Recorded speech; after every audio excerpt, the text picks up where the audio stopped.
un piloto fue removido de su rango de capitán y enviado de nuevo a la escuela de pilotos debido a una mala maniobra que hizo al momento de aterrizar.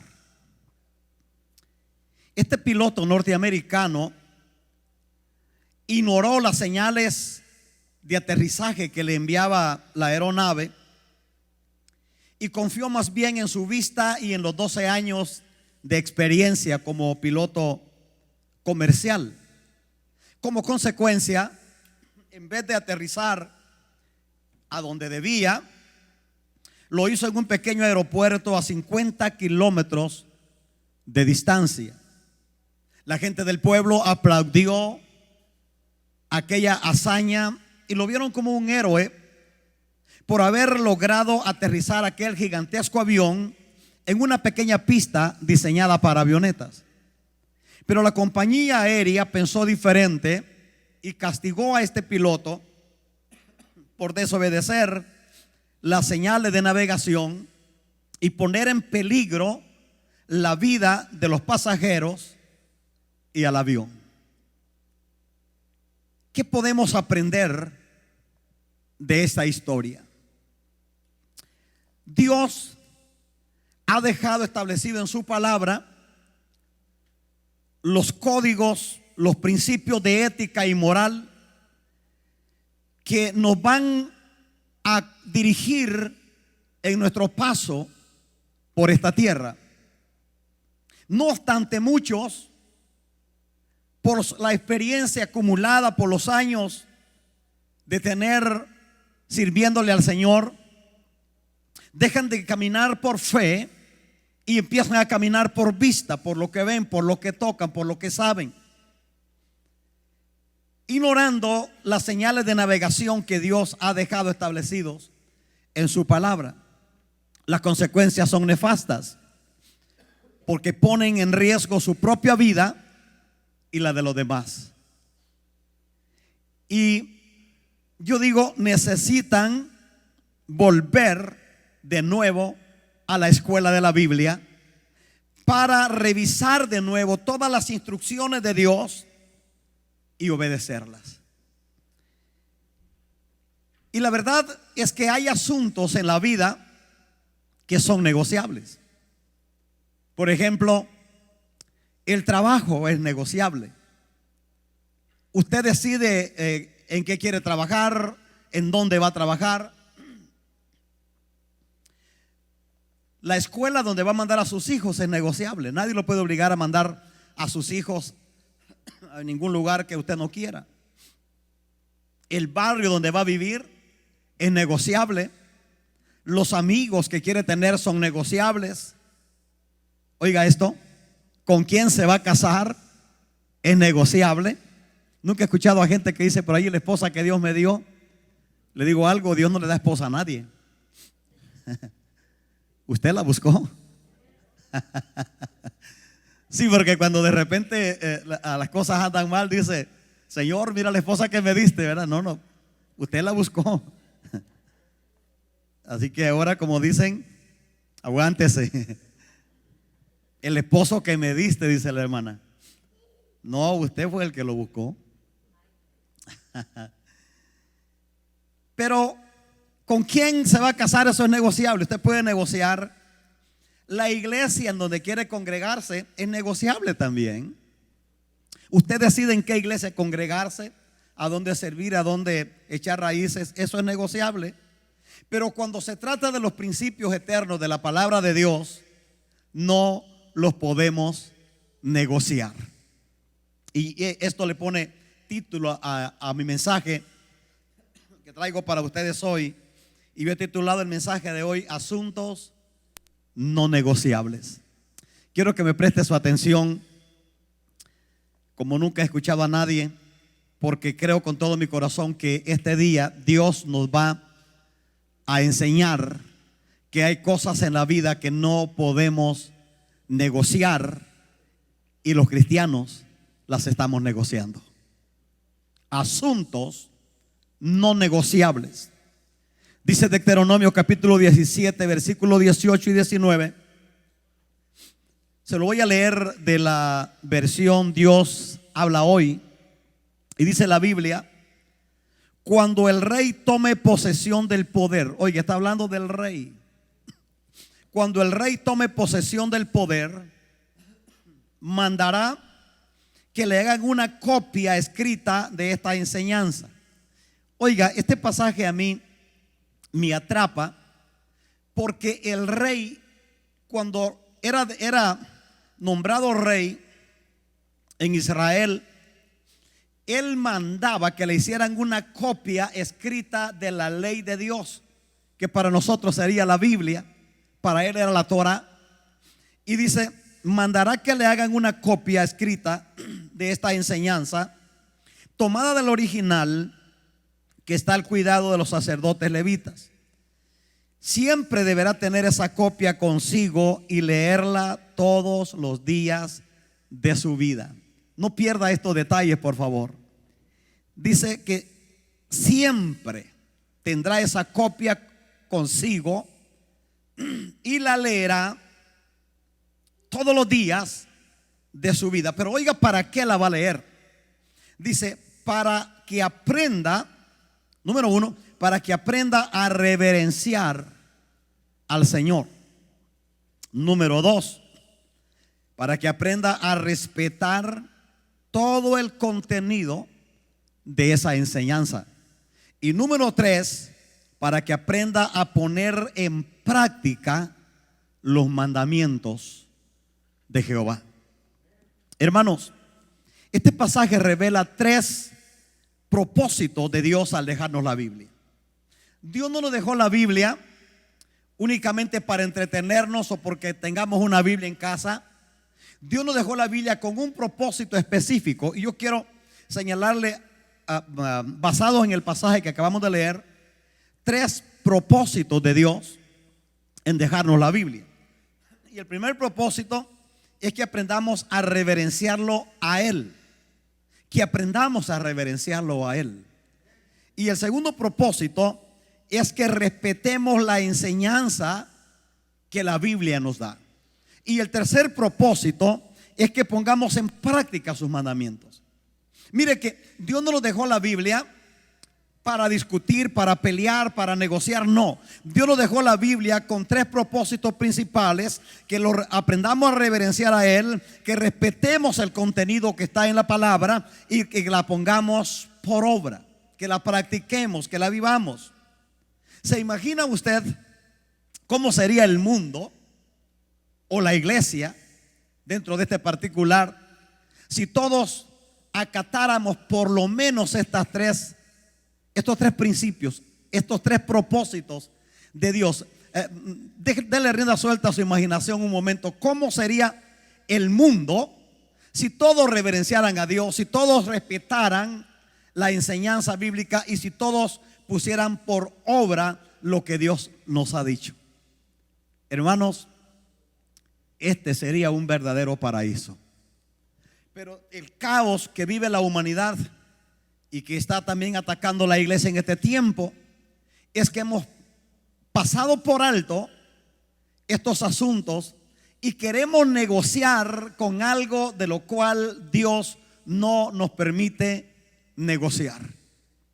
Y yo quiero en esta mañana, en lo que dure este mensaje, hablarle acerca de 4 asuntos que no son negociables. Nosotros podemos negociar con lo que quiera, pero hay 4 asuntos que yo quiero mencionarle hoy que no son negociables. Y el primer asunto que no es negociable es estudiar las Sagradas Escrituras. Usted se va a dar cuenta que las estadísticas son alarmantes. Las estadísticas, conteos estadísticos confiables de universidades de prestigio en los Estados Unidos afirman que el 95% de los cristianos evangélicos no lee la Biblia. Hermano, eso es como para caerse de espalda, como dicen, ¿verdad? 95% de la gente que va a la iglesia no lee la Biblia. de una manera devocional. La ley nomás cuando están en la iglesia, cuando se va a leer un pasaje bíblico, pero en casa la Biblia está ahí escondida, guardada en algún lugar. Un niño le preguntó a su mamá y le dijo: mami, ¿de quién es la Biblia? Le dijo la mamá: la Biblia es de Dios, mijo. Le dijo: pues mejor regrésela, porque aquí en esta casa nadie la está usando. ¿Nunca han mirado ustedes cuando alguien va a leer la Biblia que lo primero que hace, le hace así? ¿Qué significa eso? Que ya tiene un buen rato guardada, ¿verdad? La Biblia es la regla infalible de fe y conducta. Es superior a la conciencia, pero no es contraria a la razón. Ahora, oiga esto usted, por favor. La Biblia es el libro de texto de los cristianos. Déjeme lo pongo en contexto acerca de esta verdad que le acabo de declarar. Si usted quiere ser un abogado, por ejemplo, ¿qué necesita estudiar? Usted necesita estudiar leyes. Si usted quiere ser un médico, ¿qué necesita estudiar? Necesita estudiar medicina. Si usted quiere ser un profesionista, usted necesita ir a la universidad. Y así sucesivamente, de acuerdo a la profesión, la carrera que usted quiera tomar, usted necesita estudiar eso. Ahora traigamos esto al plano espiritual. Si usted quiere ser un buen cristiano, prosperado en todo lo que usted emprenda y que pueda tener éxito en su vida como hijo y como hija de Dios, usted necesita estudiar la Biblia y obedecerla. Hermanos, ¿sabe cuál es el caos más grande que está viviendo el cristianismo en este tiempo? Es que los cristianos evangélicos, y allí me incluyo, los cristianos evangélicos hemos perdido de vista los valores eternos de la palabra del Señor. Y nos hemos ido tras la demanda del mundo, los hemos ido tras nuestros intereses personales, y se nos ha olvidado que tenemos un propósito divino que cumplir en esta tierra. Cuando Moisés, el gran líder que sacó a Israel de Egipto, murió casi junto al Jordán, Dios llamó a Josué, quien era su escudero, lo llamó para que éste metiera al pueblo de Israel la tierra prometida. Y me llama la atención a mí que en el libro que lleva su nombre, Josué capítulo 1, en el versículo 8, Dios le hace esta declaración a Josué cuando lo llama y le dice: mi siervo Moisés ha muerto, levántate, porque tú eres el hombre que vas a meter a este pueblo, que vas a pasar ese Jordán y que vas a meter a este pueblo a la tierra que yo les juré a los hijos de Israel que les daría. Y en el versículo 8, puntualmente y textualmente, el Señor le dice a Josué: nunca se aparte de tu boca este libro de la ley. ¿Cuándo? Nunca. Nunca se aparte de tu boca este libro de la ley, sino que de día y de noche meditarás en él, para que guardes y hagas conforme a todo lo que en él está escrito. Y oiga usted la última parte: porque entonces harás prosperar tu camino y todo te saldrá bien. Hermano, cuando yo leo esta instrucción que Dios le da a Josué ante tamaña tarea que él tenía de dirigir a Israel hacia la tierra prometida, digo, ¿qué nos está pasando a nosotros, los cristianos en pleno siglo XXI, que suponemos prosperar en la vida cristiana sin estudiar la palabra de Dios? Jesucristo dijo en Juan 5:39: escudriñen las escrituras, escudriñad las escrituras, porque a ustedes les parece que en ellas tienen la vida eterna. Y añade: y ellas, las escrituras, son las que dan testimonio de mí. Hermano, todas las herejías, la soberbia, las barbaridades que en este tiempo se ven y se escuchan desde los púlpitos, se debe a la ignorancia que los cristianos han llegado a tener en cuanto a las verdades eternas de la palabra del Señor. Esa soberbia, esa prepotencia que hay en los púlpitos, hermanos, herejías, que ahora se dice cualquier cosa, cualquier invento con que Dios me dijo, pero ¿cuándo? O sea, ahora cualquiera te puede decir Dios me dijo, y te está diciendo algo que no está ni siquiera en la Biblia. Es más, está contrario a la Biblia. ¿Por qué pasan esas cosas en los púlpitos en este tiempo? Porque los cristianos hemos dejado de aprender la palabra de Dios y nos hemos dejado dirigir por nuestros pensamientos, por nuestras ideas preconcebidas, o por la ola que está de moda en este tiempo. Hermano, el mundo pasa de moda cada rato. El mundo cambia de modales, cambia de ideas, cambia de tantas cosas cada rato. Pero la palabra de Dios nunca va a cambiar. La palabra de Dios es igual, es eterna, es viva. La misma vitalidad o poder que la palabra tenía hace 6,000 años, la sigue teniendo el día de hoy en la vida de aquellos que la respetan y que la estudian. En Deuteronomio 17:20 el Señor dice: no se creerá superior a sus hermanos, ni se apartará de la ley ni el más mínimo detalle junto con su descendencia, para reinar por mucho tiempo sobre Israel. El rey que hacía la copia, el Señor le dice: no se creerá superior a sus hermanos. La soberbia, esa prepotencia que muchas veces se observa hoy, es señal que hay una gran ignorancia de la palabra del Señor. Hermano, el antídoto para la soberbia, el orgullo, la arrogancia y la prepotencia es la palabra de Dios. Cuando estudiamos la palabra de Dios concienzudamente, como yo lo digo jugando, ¿verdad? No hay que leer la Biblia pensando en la hermana Chonito y el hermano Pánfilo, ¿verdad? Y decir: qué bonito este pasaje, qué lástima que no vino la hermana Chonito, porque ella, este pasaje es el que tenía que escuchar. No, no, no. Usted nunca lea la Biblia pensando en nadie. Lea la Biblia pensando en usted.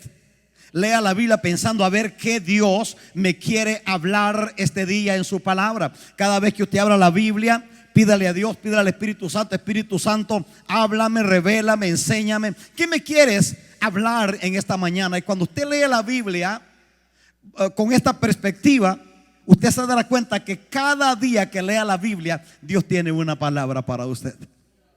Dios tiene un mensaje para usted. El otro día me dijo un hombre, yo no sé, no los entiendo a ustedes los pentecostales que andan diciendo que Dios me habló, que Dios me dijo. Yo tengo 48 años en la iglesia y Dios a mí nunca me ha dicho nada. Y le digo: ¿tienes una Biblia? Oh, tengo 4, dijo. Pues léela, porque Dios nos habla cada día a través de su palabra. Cada vez que usted abra la Biblia, Dios tiene una palabra puntual para usted y para mí. Cuando estudiamos la palabra de Dios de una manera sencilla y concienzuda, hermanos, nos damos cuenta qué tan pequeños y débiles somos sin Dios. A veces cuando el hombre piensa que ha alcanzado todo y se cree la última Coca-Cola del desierto, es porque ignora los principios eternos de la palabra del Señor. Moisés, enfrente de la gran tarea que Dios le había dado de dirigir a Israel por el desierto, un pueblo tan duro para dirigirlo, Moisés le dice a Dios: Señor, enséñame de tal modo a contar mis días para que mi corazón pueda alcanzar sabiduría. En el Salmo 90:12, Moisés le pidió a Dios sabiduría Porque, hermanos, solamente con la sabiduría de Dios, que es su palabra, usted y yo podemos triunfar en la vida. Entonces, el primer asunto no negociable que yo le quiero hablar este día es que estudiar la palabra de Dios no es opcional. Oiga esto, por favor, y quiero que usted me escuche con sus dos oídos y con el espíritu correcto. Estudiar la palabra de Dios para un cristiano no es si quiere o no quiere, no es si tiene tiempo o no tiene tiempo, no es si tiene ganas o no tiene ganas. Estudiar la palabra de Dios para un cristiano, hermano, es lo mismo que estudiar medicina para un doctor, que estudiar leyes para un abogado, que cualquier profesión que el hombre y la mujer quiera tener, tiene que prepararse en eso. Un cristiano no puede alcanzar a cumplir el propósito eterno de Dios en su vida a menos que estudie la palabra de Dios y la obedezca. Y el segundo asunto no negociable de que le quiero hablar hoy es justamente ese: obedecer la palabra de Dios. Porque ahora viene la contraparte, ¿verdad? Que le quiero mencionar en este día. Porque los principios de vida que Dios nos dejó en su palabra son para obedecerlos. A mí a veces personas me dicen: pastor, ya me leí la Biblia 4 veces y voy por la número 5. Y yo jugando le digo: mencióneme 7 versículos. Y me le pongo espiritual en ese momento, ¿verdad? 7 es el número de Dios. Mencióneme 7 versículos que usted está practicando. 7 nomás, 7 versículos que usted está practicando, que los está viviendo. Y usted se daría cuenta que no encuentra ni uno ni dos. ¿De qué me serviría leer la Biblia 4 o 5 veces completa si no la estoy obedeciendo? Entonces, el segundo asunto no negociable es obedecer la palabra de Dios. No se trata de obedecer nomás las partes que me gustan, porque nosotros somos tremendos, hermanos. Nosotros las partes que nos gustan hasta las subrayamos, ¿verdad? O nomás a mí me pasa. Lo que nos gusta a mí lo subrayamos, y hasta lo subrayamos de rojo, verde y blanco, ¿verdad? Para que no se nos vaya a olvidar. Y allí subrayamos: es que esta parte está bonita. Pero la parte que no le gusta, no la lee. Yo le platiqué a ustedes, le he platicado, en mi país una señora le arrancó una página a la Biblia. Le arrancó la página porque dijo: I don't like it. No me gusta lo que dice esta página. Y la arrancó, asunto arreglado. Porque lo que esa página decía iba en contra de la conducta que ella tenía. Y ella pensó que al arrancarle la página a la Biblia ya todo estaba arreglado. Se oye infantil, ¿verdad? Pero es la verdad.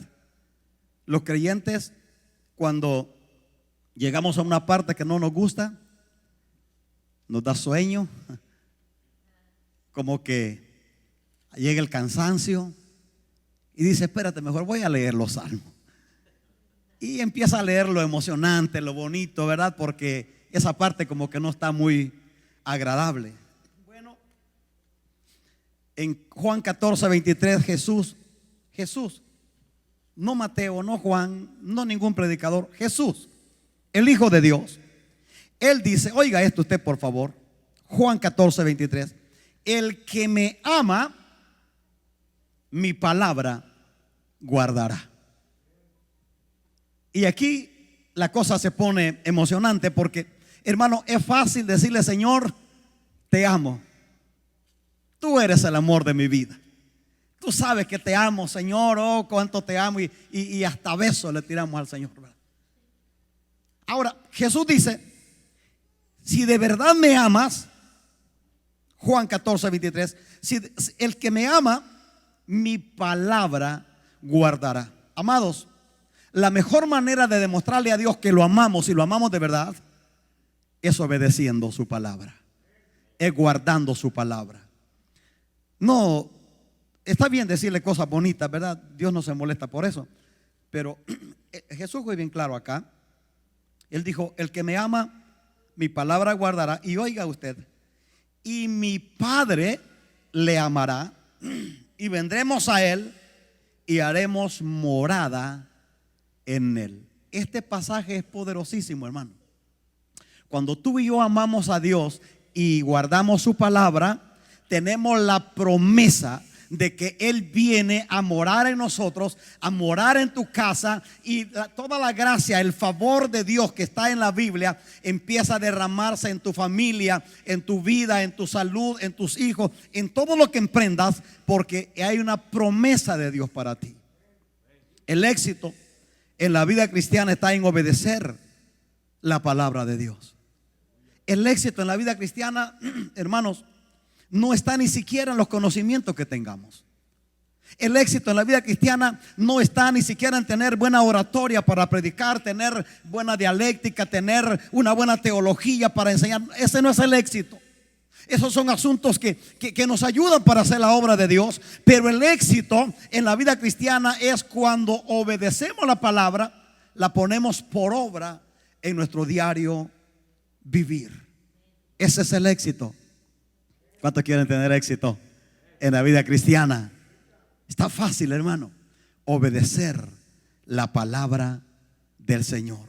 El tercer asunto no negociable del que le quiero hablar ahora es predicar el evangelio de Cristo. Usted se va a dar cuenta que el alto porcentaje de cristianos evangélicos en este tiempo no están predicando el evangelio de Cristo. Y se ha relegado el ministerio de la predicación, según algún buen grupo de creyentes, al evangelista, al misionero, al pastor, a cualquier otro predicador de renombre, cuando el mandamiento de Dios de predicar el evangelio es para cada creyente, para cada hombre y para cada mujer que haya recibido a Cristo como Señor y Salvador personal de su alma. En Marcos 16:15 Jesús dijo: vayan y prediquen el evangelio a toda criatura. Ese mandamiento, hermanos, es general para toda la iglesia, para todos los creyentes. La palabra es como una semilla que una vez sembrada en el corazón del individuo, el Espíritu Santo se encarga de que esa palabra germine y produzca el fruto para el cual Dios la envía. El trabajo nuestro no es convencer a la gente. Usted no gaste tiempo ni esfuerzo tratando de convencer a nadie ni de cambiar a nadie. Su trabajo y mi trabajo es predicar la palabra. El trabajo de transformar una vida es del Espíritu Santo. Si el Espíritu Santo no transforma un corazón, no se moleste, no se enoje. Simplemente diga al Espíritu Santo: ten misericordia. Así como tuviste misericordia de mí, como me alcanzaste a mí cuando iba camino al infierno y me detuviste para que yo te conociera, ten misericordia de este fulano, de este amigo, de este familiar. Porque, hermanos, la Biblia dice que es por la misericordia de Dios que estamos aquí sirviéndole a Él. Le digo algo: yo no andaba buscando al Señor. Y usted no me mire así, porque usted tampoco lo andaba buscando. Usted lo que andaba era huyendo. Yo también. Yo no solamente les andaba huyendo, yo le hacía daño a los creyentes, hermano. Lo digo con vergüenza ahora, pero no se preocupe, ya el Señor me perdonó de eso y ya me arrepentí. Pero yo le hacía daño a los creyentes para que no predicaran. Cuando ellos tenían las campañas grandes, yo reunía gente en mi barrio y de escondidita lo metíamos, le cortábamos los cables de las bocinas para que ya no se escuchara nada. Y afortunadamente nunca nos agarraron, si no lo hubieran metido a la cárcel. Pero un buen día yo tenía un grupito de muchachos ya listos para ir a echar a perder una campaña que estaba ahí en la ciudad. Y lo que yo no sabía, que ese día Dios tenía planeado cambiarme la vida. Y el momento cuando pensé hacer el daño más grande, Dios tuvo misericordia de mí y se metió allí, hermanos, hasta la suciedad donde yo me encontraba, extendió su mano y me sacó y me enseñó que había una vida mejor para vivir. Y allí, hermano, sin darme cuenta, no supe ni cómo, pero cuando acordé, yo estaba tirado en el altar pidiéndole perdón a Dios. 1979, el Señor me salva, y de ahí para acá han sido los años más hermosos de mi vida. Por eso, hermano, yo entiendo cuando alguien se molesta, cuando alguien no quiere saber nada del evangelio. Le digo: bienvenido, eres de los míos, porque yo también era así. Yo no quería oír de la palabra, pero alguien hizo el trabajo y predicó la palabra para mí. Entonces ahora yo tengo la responsabilidad de predicar esta palabra también a otros. Debemos predicar la palabra. Dice el Salmo 126:6: irá andando y llorando el que lleva la preciosa semilla, mas volverá a venir con regocijo trayendo sus gavillas.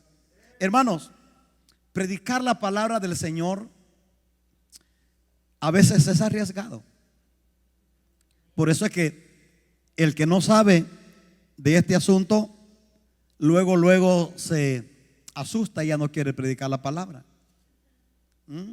Ese arriesgado. A veces la gente no te va a escuchar. A veces la gente te va a insultar, te va a despreciar, te va a empujar. A mí me han escupido la cara, me han golpeado, me han insultado, me han mencionado el 10 de mayo. El que tiene oídos para oír, que oiga. Pero en medio de todas esas vicisitudes hemos logrado predicar el evangelio de Cristo, y para la gloria del Señor ya han sido cientos de almas que hemos logrado alcanzar para el reino de Dios. Y cada vez que pienso a donde estaba metido y de donde Dios me salvó, le digo: Señor, gracias, porque valió la pena el sacrificio. Hermano, quizá al momento de sembrar la palabra, de predicar la palabra del evangelio, lo hagas con dolor, con lágrimas, en medio de burlas, de críticas, rechazos, oposición, calumnia, sufrimiento, cansancio, etcétera. Quizás el momento se ponga difícil, pero tu corazón saltará de alegría cuando mires el fruto de tu trabajo y veas personas transformadas por el poder del evangelio de Cristo. Si le va a dar ese aplauso a la palabra del Señor, a Jesucristo, déselo con todo su corazón. Dice Romanos 10:14, el apóstol Pablo dice: ¿cómo pues invocarán a aquel en el cual no han creído? ¿Y cómo creerán en aquel de quien no han oído? ¿Y cómo oirán sin haber quien les predique? Hermano, míreme acá, por favor. Dios nos va a pedir cuenta a usted y a mí por toda la gente que Él puso a nuestro alrededor y no le hablamos del evangelio de Cristo. Dios le trae gente a usted no para que hable de la novela y de otras cosas. Le trae gente cerca de usted para que usted les haga saber que hay una salvación grande que Jesús ya compró en la cruz del Calvario y que es para ellos, porque Jesús no vino a morir por un grupito de gente, no, Él vino a morir por toda la humanidad. Toda la gente allá afuera que no quiere estar en una iglesia, ellos ya tienen una salvación que Cristo compró para ellos en la cruz, y ellos necesitan saber que ya tienen una salvación que están desperdiciando. Entonces usted y yo tenemos la responsabilidad, pero más que responsabilidad, tenemos el honor de predicar el evangelio de Cristo. Este es un honorable trabajo que Dios nos ha dado a la iglesia. Escuché el testimonio de un pastor que soñó que había muerto y fue para el cielo. Es un sueño, ¿verdad? Pero quiero pensar que esto es en la realidad. Él soñó que había muerto y que estaba en el cielo. Y estando en el cielo, él llegó donde está Jesús, rodeado de muchos ángeles. Y de repente los ángeles le enseñan hacia abajo. Y él ve hacia abajo a la tierra y mira una escena. Y ve cómo el mundo se está perdiendo en su pecado. Ve cómo hombre con hombre se está casando, cómo mujeres con mujeres están casándose, cómo están matando niños en el vientre de sus madres, cómo están matando niños inocentes, cómo la maldad se ha multiplicado tanto y los ángeles están llorando desesperados al ver cómo el mundo se está perdiendo. Y dice él que en ese sueño él ve que un ángel se acerca a Jesús y le dijo: Jesús, déjanos ir a predicarles el evangelio a ese mundo que se está perdiendo. Y Jesús le dijo: no, ese privilegio no es para ustedes. Ese privilegio es exclusivo únicamente para mi iglesia. Es a ellos que les he dado el privilegio de predicar el evangelio. A ustedes, le dijo a los ángeles, únicamente les toca ayudarlos, fortalecerlos, guardarlos, cuidarlos. Pero ese es el honor, el privilegio que le he dado a mi iglesia. Hermano, yo no sé si usted me está entendiendo, pero predicar el evangelio no es una responsabilidad, es un privilegio, es un honor que Dios nos da, hermano. Y lo menos que podemos hacer usted y yo es predicar el evangelio a otros que todavía no han conocido del amor de Dios. El cuarto asunto no negociable, y aquí termino, es que debemos poner toda nuestra confianza en Dios. Hay que confiar en todo lo que Dios dice. La dejé por último porque esto es lo que yo le llamaría la médula del mensaje de hoy.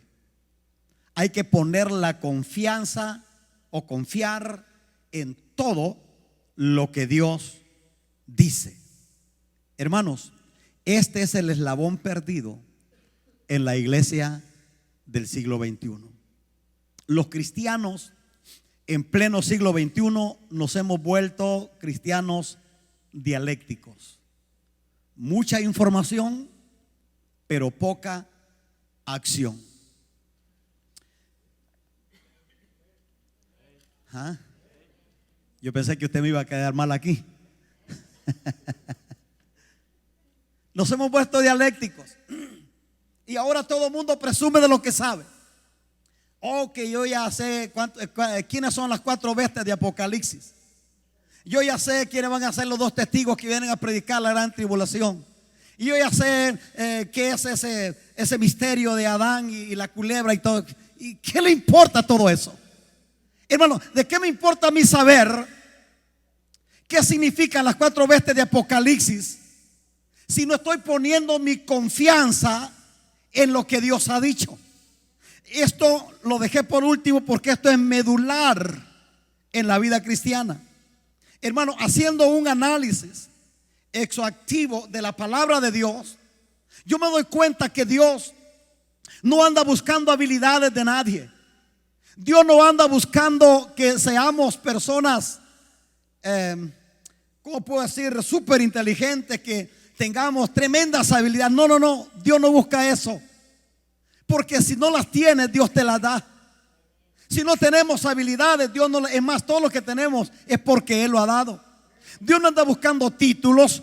No estoy poniéndome en contra del estudio. Dios me ha dado el privilegio de prepararme, pero eso no impresiona a Dios. Pero en este tiempo tú te vas a dar cuenta que la gente anda haciendo alarde de títulos.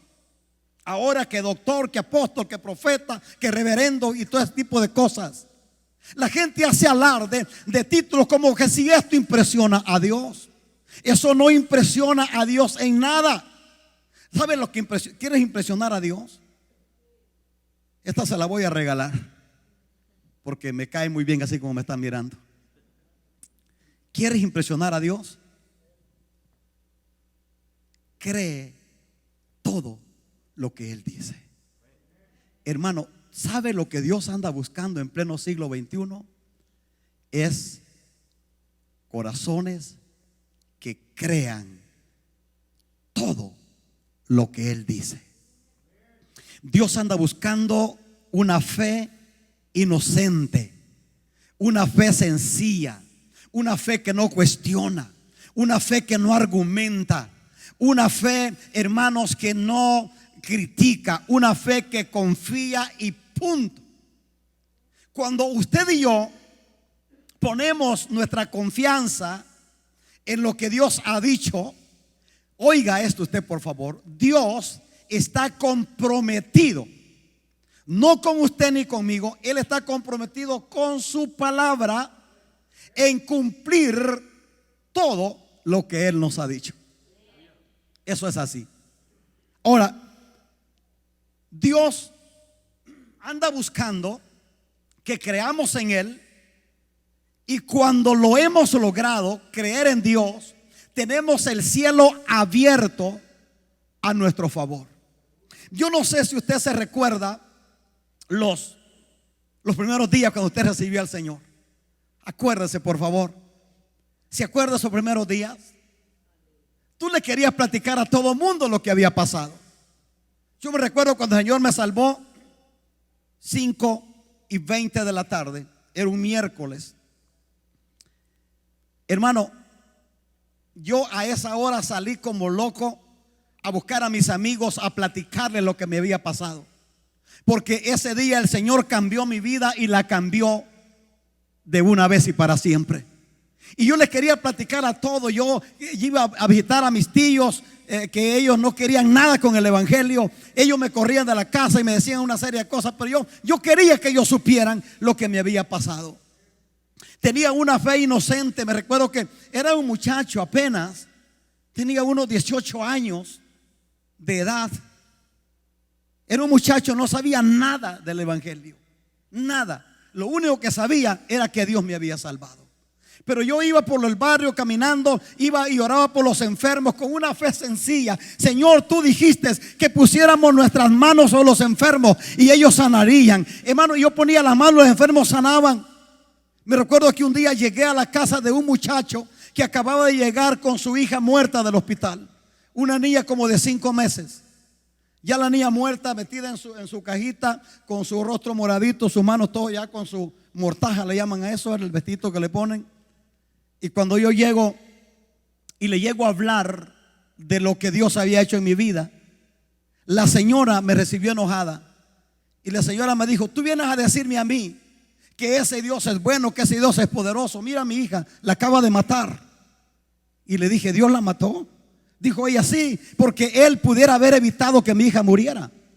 Y yo, hermano, sin saber nada, yo no podía ni siquiera discutirle ni argumentar nada, porque yo no sabía, yo era un bebito. Lo único que sabía era que Dios me había cambiado la vida. Y yo le dije: bueno, Dios no mató a esta niña, a lo mejor fue una enfermedad. Entonces dijo el papá: ¿quieres orar por ella? Claro que sí, le dije yo. Y así, hermano, sin pensarlo 2 veces, yo oro por esta niña. Le pongo mi mano en la frente a la niña. Ya tenía 7 horas de haber muerto. Y yo le pongo la mano en la frente y la niña abostezó y movió las manitos así. Hermano, hasta yo me asusté, porque yo nunca había mirado algo así. Yo me asusté. La niña se levantó. Después la mamá empieza a darle el pecho, a tratar de ayudarla. Después de 3-4 horas la niña está normal, como que nada le había pasado. Ahora, la gran pregunta, ¿sabe por qué le cuento este testimonio? Para decirle lo siguiente: ¿a dónde quedó esa fe inocente del principio? Pensemos seriamente que a veces, entre más conocemos, entre más leemos, entre más estudiamos, los volvemos cristianos más dialécticos. Y decimos: no, esto si fuera un callo que le está doliendo, sí, ¿verdad? Pero ¿cómo voy a orar por él que tiene un SIDA? No hay medicina para el SIDA. Aquí ha sanado Dios a 2 personas de SIDA, aquí en este altar. A veces pensamos: no, Dios puede sanar una calentura, una fiebre, pero un cáncer, no, por favor. Hermano, ¿qué es lo imposible para Dios? Nada. Dios todo lo que quiere es que tú y yo creamos su palabra. Que creamos su palabra. Él quiere que depositemos toda nuestra confianza en Él. Lo demás lo hace Dios. Entonces necesitamos volver a tener la fe inocente de aquellos días. ¿A dónde se perdió esa fe? Es la gran pregunta que quiero hacerle para terminar aquí. ¿A dónde se perdió la fe inocente y sencilla que teníamos? A veces se perdió en el afán de la vida. A veces se perdió en lo mucho leer, en lo mucho estudiar, pero sin el Espíritu de Dios. A veces se perdió ahí en medio de la letra. Por eso le dije, los hemos vuelto dialécticos, porque sabemos mucho, pero no hacemos nada. Entonces eso lo que nos da a entender es que hemos perdido el verdadero propósito de la vida cristiana. Le hemos perdido el sabor a la vida cristiana. ¿Sabía usted que hay muchos creyentes que se le hace aburrida la iglesia y que la vida cristiana se le hace pesada? A mí me lo han dicho. Pastor, cuando yo no era creyente, a mí me iba bien. Yo ganaba buen dinero, yo tenía buen trabajo, mi familia estaba bien, no nos faltaba nada. Pero de repente me hice creyente y mira, ahora perdí el trabajo, hay problema en la casa, hay enfermedad, la familia está en crisis. Estaba mejor cuando estaba en el mundo. A mí me lo han dicho. Y yo le digo, mira, eso fue todo lo que el diablo te dijo. No te dijo el diablo que antes de conocer a Cristo tú ibas derechito al infierno, pero que cuando conociste a Cristo fuiste salvo de las garras del diablo y ahora vas con Dios. Si te mueres ahora, tú vas con Dios. Porque el diablo siempre va a tratar de engañarnos y hacernos pensar que perdemos tiempo en la iglesia. Hermanos, lo más lindo que nos ha pasado a usted y a mí es que Dios nos haya alcanzado. Dios espera que confiemos en todo lo que Él dice, no en lo que nos conviene solamente, en todo lo que Él dice. Es más fácil que se caiga el cielo y la tierra y no que una palabra de Dios quede sin cumplirse. Hermano, lo que Dios ha dicho se cumple porque se cumple. Solamente se necesita un corazón que crea con inocencia, que crea inocentemente la palabra, y Dios hará. Termino con esta cita. Josué capítulo 21 y el versículo 45. Ahora Josué ya cruzó el Jordán. Ya Josué ya está con el pueblo de Israel en la tierra prometida. Ya le repartió la tierra. Ya cada tribu de los hijos de Israel tiene su parcela allá en Canaán. Y ahora Josué hace esta declaración, hermanos, tan poderosa que a mí me atrapa el corazón. Josué 21:45 dice la Biblia: dijo Josué a los hijos de Israel, ni una sola palabra quedó sin cumplirse de todas las buenas promesas que el Señor había hecho al pueblo de Israel. Óigalo, por favor, se lo voy a repetir. Ni una sola palabra quedó sin cumplirse de todas las buenas promesas que Dios le había hecho al pueblo de Israel. Esta semana, aprovechando que estuvimos en cama, mi esposa y yo, ella todavía está en cama y en casa, el Señor me dio la fuerza para venir aquí con ustedes. Pero aprovechando que estuvimos ahí en cama sin hacer nada, nomás mirándolos con mi esposa, orando y aprovechando el tiempo con Dios, el Espíritu Santo me trajo a memoria. O sea, haga de caso que retrocedió el cassette. El Espíritu Santo como que hizo un rewind, se dice, retrocedió la cinta hasta ese día cuando conocí al Señor, a la fecha, que ya pasaron más de 40 años. Y cuando estaba pensando en esto, esta semana ha sido para mí como un oasis en la presencia del Señor. Ha sido para mí como un seminario. Te quiero decir algo: el diablo es tonto. El diablo a veces quiere arruinar nuestra vida, pero lo que no sabe es que los que amamos a Dios, todas las cosas, diga conmigo, todas las cosas trabajan para bien. El diablo dijo: los voy a poner en cama esta semana y los voy a frustrar, los voy a arruinar. Pero lo que él no sabía era que Dios tenía planeado meternos en un refrigerio espiritual. Y por toda la semana hemos estado adorando a Dios, buscándolo a Él desesperadamente, aprovechando que no podíamos dormir a toda hora en la noche. Estábamos adorándolo, buscándolo a Él apasionadamente. Y el Señor me trajo a la memoria 40 años que han pasado. Y el Señor me decía: ni una sola promesa de la Biblia que tenía para ti ha dejado sin cumplirse. Yo me empecé a dar cuenta, hermano, todas las cosas que Dios ha venido haciendo hasta el día de hoy. Y yo le dije: Señor, gracias, porque tú eres bueno, tú eres fiel. Y eso me dio fuerza para creer que este día iba a estar con ustedes aquí predicando la palabra. Esta madrugada, ya casi a la 1 de la mañana, yo le decía al principio del servicio, mi esposa me dijo: háblale a uno de los líderes para que se encarguen del servicio, que alguien predique, pero tú no vas a poder ir. Yo sabía que como me sentía no iba a poder estar, pero tenía una palabra que estaba revolucionando mi espíritu. Había un fuego, como lo estoy sintiendo ahorita mismo. Había un fuego por todo mi ser, y una voz del Señor que me decía: yo estoy contigo. Así como he estado contigo por estos 40 años, estoy contigo y voy a demostrar mi gloria una vez más.